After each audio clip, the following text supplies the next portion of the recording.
2-2.5 महिन्यापूर्वीही एकदा बोललो होतो। पुन्हा मी एकदा त्याला आव्हान करून सांगितलं की मैदान सोडून पळ काढू नकोस। त्यानं काल अर्ज ठेवला, मैदानात आलेला आहे। आता सुरुवात झालेली आहे। जसं म्हणतात ट्रेलरला सुरुवात झाली, पिक्चर तर अजून 4 दिवसात सुरू होईल।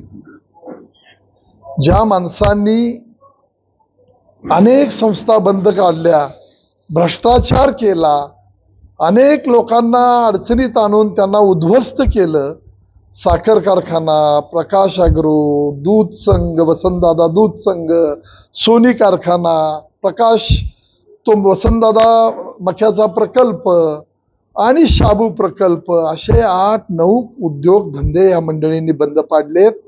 ज्यांना सहकारातल्या संस्थेवर जगायची सवय लागलेली आहे त्यांनी आमच्यासारख्याची मापं काढू नयेत। मी एक खमक्या मनुष्य आहे, संजय पाटील जिल्ह्याला माहिती आहे।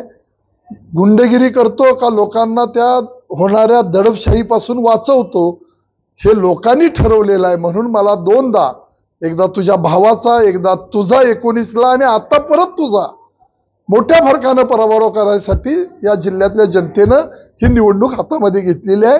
योग्य वेळी या सगळ्या गोष्टींचे खुलासे केले जातील आणि आपल्या पुढे हे सगळं पोलखेल केले जाईल।